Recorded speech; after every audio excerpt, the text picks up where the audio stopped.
Subscribe now and press the bell icon. Never miss an update.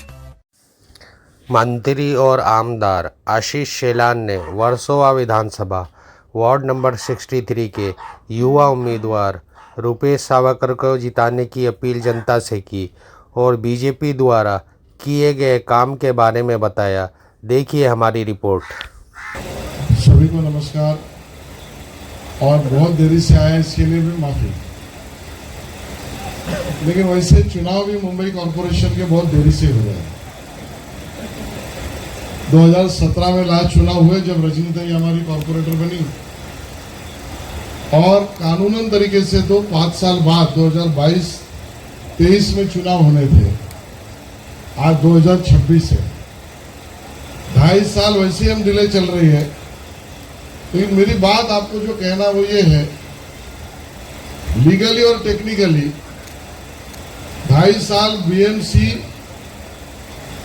सरकार existence administration चल रहा था, लेकिन इलेक्टेड रिप्रेजेंटेटिव नहीं थे। और अपने वार्ड की बात करें तो अपने वार्ड में भी जिस तरीके से हम सबकी अपेक्षा थी वार्ड 63 में कि हमारा कोई कॉरपोरेटर रहे, तो लीगली कोई कॉरपोरेटर था भी नहीं। बावजूद उसके मुझे आनंद होता है और आप उसके विटनेस हो कि वो 2.5 साल भी अपने पास लीगली कॉरपोरेटर नहीं था तो भी कॉरपोरेटर नगर सेवक इस नाते काम करने वाली सिस्टम इस वार्ड में काम कर रही थी। उस व्यक्ति का नाम रजनीताई पाटिल है।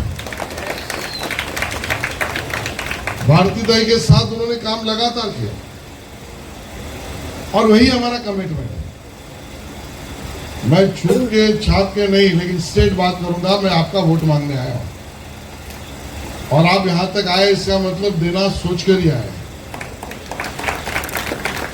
लेकिन मैं क्यों वोट मांग रहा हूं ये भी आपको बताना मुझे लगता है जरूरी है। दोस्तों, मुंबई शहर महाराष्ट्र की राजधानी और ग्रोथ इंजन का हब ये मुंबई शहर है, बनना चाहिए। मुंबई में आने वाले हर व्यक्ति को अपना एक सपना लेकर निकलता है।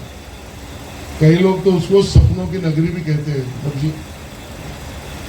और इस प्रकार से इस मुंबई ने जो मांग की वो पूरा होना इस मुंबई वासियों का हक था। लेकिन गत 25-30 सालों से जो मुंबई महानगर पालिका के राजनीतिक नेतृत्व में बैठे थे, उन्होंने मुंबई शहर को जो ड्यू है, जरूरत है, उसमें देने में कमजोरी बना दिया। अब ये मुझे पता है और ये मेरा स्वभाव भी है कि दूसरे को कम दिखाकर मैं मेरे वोट नहीं मांगता। आज अगर हम आपसे वोट मांगने आए हैं और अपील कर रहे हैं कि हमारे रुपेश सावरकर जी को चुनाव जिताकर देना है और मुंबई महानगर पालिका में महायुति, भारतीय जनता पार्टी, शिवसेना, रिपाई इसका सरकार और शासन बना रहे, तो इस आधार पर मांग रहे हैं। वो आधार ये है कि we are committed to you, हम आपकी सेवा करना चाहते हैं और हम सेवा का व्रत लेके आए। तो ये मुझे पूछ सकता है, आशीष आप क्यों कह रहे हो? ऐसा कौन सा कार्यक्रम है आपका जो आधार है कि हम आपको वोट दें? मैं आपको कुछ चीजें जरूर बताना चाहूंगा। जैसे कि आज ही भारतीताई अपना मैनिफेस्टो डिक्लेयर हो गया, आप उसको ऑनलाइन भी देख सकते हैं, कल न्यूज़पेपर में भी आएगा। हम काम के आधार पर और मैनिफेस्टो के आधार पर वोट मांग रहे हैं। मुंबई वासी दुनिया का ऐसा शहर है और व्यक्ति यहां रहते हैं कि जो अपने टैक्सेस को, करों को लगातार समय पर पूरी तरह भरता है। आज मुंबई महानगर पालिका के फिक्स्ड डिपॉजिट पता है आपको कितने? पता है क्या?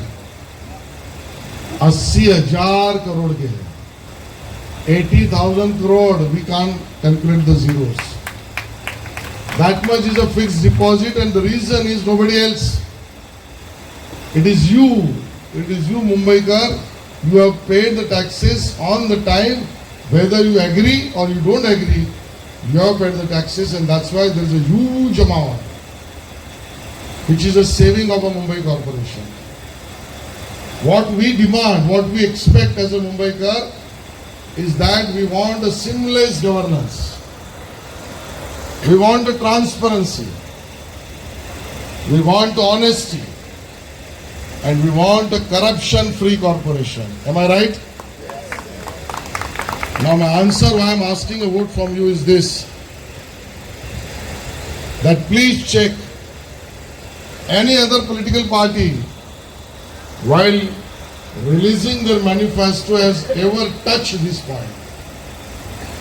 It is the BJP and Mahayuti who has decided, and we have given our commitment in writing as our Vachannama that we will give the seamless governance, transparent working and corruption-free government of a BMC. One may ask, Ashish, you are saying, how will you do it? I am here to answer that also. I am here to tell you how we will do it. It is not a rocket science.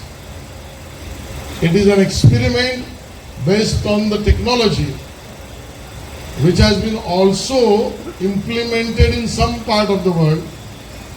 दुनिया के कई देशों ने उसका implementation किया है. ये Brazil में भी हुआ है, अल्बेनिया में भी हुआ है. पूरे भारत में पहले किसी कॉरपोरेशन में ये होगा कि करदाता अपना हिसाब ट्रांसपेरेंटली लेगा. डेथ सर्टिफिकेट, बर्थ सर्टिफिकेट से लेकर लाइसेंस फी भरने के लिए उसको क्यू में, कतार में खड़ा नहीं रहना पड़ेगा. जो प्रोजेक्ट्स रोड का हो, सीवर का हो, गटर का हो, मीटर का हो, गार्डन का हो, प्लेग्राउंड का हो, वो कब शुरू होता है और कब खत्म होगा, इसका अकाउंट उसके पास मिलेगा. कोई प्रोजेक्ट डिले होता है तो उसके कारण कॉस्ट एस्केलेशन होता है. ये टैक्स पेयर का पैसा कॉन्ट्रैक्टर्स में बर्बाद नहीं होगा. और कॉन्ट्रैक्टर्स और वेंडर्स काम जो कर रहे हैं उसके ऊपर फेसलेस टेक्निकल मॉनिटरिंग होगी. और उस करप्शन फ्री गवर्नेंस के सिस्टम को इस देश में पहली बार एआई टूल के आधार पर एल्गोरिदम ऑडिट के साथ एक डेटा एनालिसिस करके हम एक प्लेटफॉर्म निर्माण करके इसको फेसलेस करप्शन फ्री गवर्नेंस आप सबको देंगे. ये हमारा कमिटमेंट है और उस आधार पर हम वोट मांगेंगे. वैसे तो मैं बता दूं आईटी मिनिस्टर भी मैं हूं, तो इसके लिए 1 घंटा इस पे बात कर सकता हूं. जानकारी के लिए बताता हूं, दुनिया के सामने बड़ा चैलेंज आ चुका है. मुंबई में हम ये करने वाले नहीं, लेकिन बता रहा हूं. अल्बेनिया नाम के एक देश ने, जिसकी पॉपुलेशन मुंबई से कम, एरिया मुंबई महाराष्ट्र से कम, लेकिन वहां करप्शन फ्री सीमलेस वर्किंग के लिए उन्होंने एक मिनिस्टर अपॉइंट किया. और वो मिनिस्टर कोई आदमी को नहीं अपॉइंट किया, एक रोबो को बनाया. एक रोबोट मैकेनिज्म को एआई टूल के आधार पर बनाया. और मैं तो अचरज में हूं. When I heard and when I see and when I read that robo minister will enter into their parliament, first speech of that robo was कि मानवीय मूल्यों और मानवीय अधिकारों और मानवीय संसाधनों और मानवीय सेवाओं को न्याय देने का काम मानव नहीं कर सकता, यंत्र कर सकता. ये रोबो ने कहा. ये दुर्भाग्य है. यहां तक हम पहुंच गए. हमको रोबो मिनिस्टर नहीं बनाना है, लेकिन ना खाता हूं ना खाने देता हूं. उस नेतृत्व में चलने वाले मोदी जी के नेतृत्व में टेक्नोलॉजी के आधार पर एक सिस्टम जरूर डेवलप करेंगे जो सालों साल नहीं हुआ. ये मुंबई में हम करके देंगे. ये हमारा कमिटमेंट है. उस आधार पर हम वोट मांग रहे हैं. Technology is the language of today and tomorrow. उसका उपयोग हर क्षेत्र में करेंगे. मैं कुछ चीजें बता दूं. अनइक्वल वाटर डिस्ट्रीब्यूशन, कहीं पर 5 घंटा है, कहीं 2 घंटा आना मुश्किल है. कहीं पर प्रेशर ज्यादा है, कहीं पर प्रेशर नहीं पहुंचता है. मुंबई की टोपोग्राफी ऊपर नीचे है. मुंबई का मीन सी वाटर लेवल अलग अलग स्तर पर है. मुंबई पर चलने वाले वाटर मेन पाइप्स लीकेज है, फ्लो मीटर्स अवेलेबल नहीं है। और यही तो सवाल उद्धव जी से हमको है कि 25 साल आपने टैक्स लिया, फिक्स डिपॉजिट दिखा रहे हो, सर्विस क्यों नहीं की? वो पेपर देवेंद्र जी ने जो कहा वो सही है कि 80,000 करोड़ की फिक्स डिपॉजिट का पेपर, ये देखकर हमको कोई फायदा नहीं जब तक डिलीवरेंस ना हो। आज टेक्नोलॉजिकल बेस्ड सॉल्यूशन के आधार पर कोरियन टेक्नोलॉजी और इंडियन टाइपोग्राफी को समझकर, टोपोग्राफी को समझकर हम 2 साल में equal level of water distribution without contamination, that is our commitment and that's why we are asking vote. Simple मांग है हमारी, रास्तों में गड्ढे नहीं होने चाहिए, रास्ते ठीक ठाक होने चाहिए। अब सालों साल हमने देखा वही असफाल्ट के रास्ते, काला कलर मारो, ब्लैक टॉप करो, बिटुमन लगाओ, पॉटहोल्स भरो, फिर वही कॉन्ट्रैक्टर्स भरो। और करप्शन इतना हो गया ये ब्लैक लिस्टेड कॉन्ट्रैक्टर्स का कि उद्धव ठाकरे जब चीफ मिनिस्टर थे तब सचिन वाजे नाम के ऑफिसर को उन्होंने अपॉइंट किया, इस कॉन्ट्रैक्टर्स को रैंसम खरीद ले लो, बहुत कमाए उन्होंने। जो उन्होंने कहा उनको मुबारक, वो भुगतेंगे भी। लेकिन हमने तय किया, उस काम को शुरू भी कर दिया। एकनाथ शिंदे जी चीफ मिनिस्टर, देवेंद्र जी डिप्यूटी चीफ मिनिस्टर थे, तब हमने इस कार्यक्रम को शुरू किया। वही रोड को बार बार ब्लैक टॉप बिटुमन लगा, उससे अच्छा 25 साल तक रोड यूटिलिटी के लिए भी खोदना न पड़े और टॉपलिंग ऐसा हो कि खड्डे भी न पड़े। तो under ground ducting and treatment of cement concretization, इस आधार पर 1 साल का काम हुआ, दूसरे साल का काम चालू है, 2 साल में बचे हुए पूरा होगा। 4 साल में 1,500 किलोमीटर के करीबन रास्ते पूरे मुंबई के सीमेंट कंक्रीट होंगे। ना रहेगा बाज, ना रहेगी बांसुरी, ना रहेगा पॉटहोल्स, ना रहेगी तकलीफ। काम शुरू किया इस आधार पर होना। तो ये पूछ सकता है कि मुंबई में अपने घरों से जनरेट होने वाला सीवर, जरा मराठीत आपण सांडपाणी म्हणतो, वो सीवर जाता कहाँ है? आप हैरान हो जाओगे। ये सीवर उद्धव ठाकरे जी के सरकार के समय घरों से निकलकर पाइप से विदाउट ट्रीटमेंट समुद्र में डिस्चार्ज होता है। घाटकोपर में एक ही जगह थी जहां ओल्ड टेक्नोलॉजी एरेशन, बाकी 3,500 MLD पर डे निकलने वाला सीवर जो अपने घरों से निकलता है, वो समुद्र में बिना ट्रीटेड जाता है, समुद्र पोल्यूटेड। भारतीय तो अपना वर्सोवा तो इतना खूबसूरत है कि इसको समुद्र किनारा भी है, बट समुद्र के पानी का आनंद हम ले नहीं सकते, स्थिति बराबर है ना। ऐसी गंदगी इतने सालों से जो हुई, 1.5 साल से काम शुरू हो गया, वर्सोवा में भी अभी चल रहा है। हाँ, वर्सोवा भी चल रहा है। मुंबई में 7 जगह पर sewer treatment plant, waste water treatment facility, और उस वेस्ट वाटर को, सीवर को ट्रीटमेंट इस तरीके से दो टर्चरी लेवल तक कि जिसका डिस्चार्ज ड्रिंकेबल वाटर लेवल पे होगा, वो पानी समुद्र में छोड़ा जाएगा या उसके बाद रीयूज किया जाएगा। ये काम शुरू किया, इस आधार पर हम वोट मांग रहे हैं। गार्डन हो, ग्राउंड हो, ओपन स्पेस हो, हम लड़ते हैं ओपन स्पेस में, लड़ना भी चाहिए। बट क्या आपको पता है आरजी पीजी ये ओपन स्पेस प्रोटेक्शन और ब्यूटिफिकेशन आप और मैं लड़ते हैं, लेकिन बीएमसी एक्ट में ये ओपन स्पेस प्रोटेक्शन और ब्यूटिफिकेशन ये बीएमसी के लिए मैंडेटरी बंधनकारक ड्यूटी ही नहीं है। इट इज एन ऑब्लिगेटरी ऐच्छिक ड्यूटी है उनका, जब मन पड़े तो करे। ये हमारा कमिटमेंट है जो आपसे वोट मांग रहे हैं। यहाँ का, मुंबई का और सब ओपन स्पेस ये मैंडेटरीली बीएमसी का बजट लगाकर प्रोटेक्ट और ब्यूटिफाई करना, ये बदलाव हम लाने वाले हैं। ये कमिटमेंट लेकर हम आपके सामने आए, इसके लिए वोट मांग रहे हैं। मित्रों, मैं बहुत सारी बातें बता सकता हूँ और इस मैंडेट के आधार पर, इस कमिटमेंट के आधार पर हम आए। आप में से कोई ये पूछ भी सकता है कि भाई आशीष, तू तो ये करने वाला है और क्या शुरू हुआ है बता रहा है, मैं भरोसा क्यों करूं तेरे ऊपर? क्या बात है जो तुम्हारे ऊपर मैं भरोसा करूं? तो ये बात भी सही है, भरोसा उसी पर किया जा सकता है जिसने किया है और जिसमें करने की क्षमता है। बराबर है नहीं? बीजेपी एकमेव पार्टी है जिसने किया भी है और करने की क्षमता है। उदाहरण देता हूं, थोड़ा पीछे याद करो, 95 to 99 गवर्नमेंट थी, अलायंस की, हमारी बीजेपी शिवसेना की, और नितिन गडकरी पीडब्ल्यूडी मिनिस्टर थे। वो 3 सालों में मुंबई में, चलते मुंबई में 1-2 ब्रिज नहीं, आप गूगल भी करेंगे तो जानकारी मिलेगी, 52 ब्रिजेस पूरे मुंबई शहर में 3 सालों में खड़ा करने का काम बीजेपी के नितिन गडकरी जी ने किया है। कर सकते इसकी क्षमता है।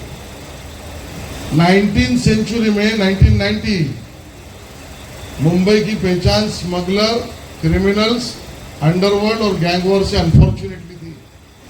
गैंग्स चलती थी, फोन आते थे, धमकियां, गोली, स्टैबिंग। पुराने लोग बता सकते हैं, कुछ लोग अभी भी पढ़ सकते हैं। ये दुर्भाग्यपूर्ण था।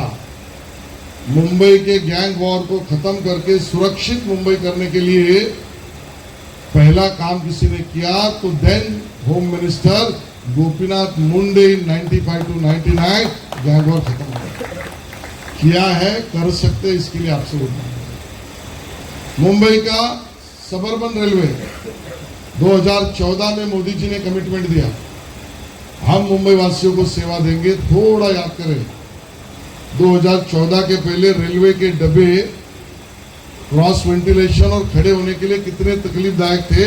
आज रेलवे के डब्बे की साइज और क्रॉस वेंटिलेशन चेंज है। कोई कल्पना नहीं कर सकता था मुंबई के सबर्बन रेलवे में प्लेटफॉर्म पे एस्केलेटर लगेंगे भी और चलेंगे भी। आज चल भी रहे हैं। सीनियर सिटीजन्स को लिफ्ट होगी, कोई कल्पना नहीं थी, आज है।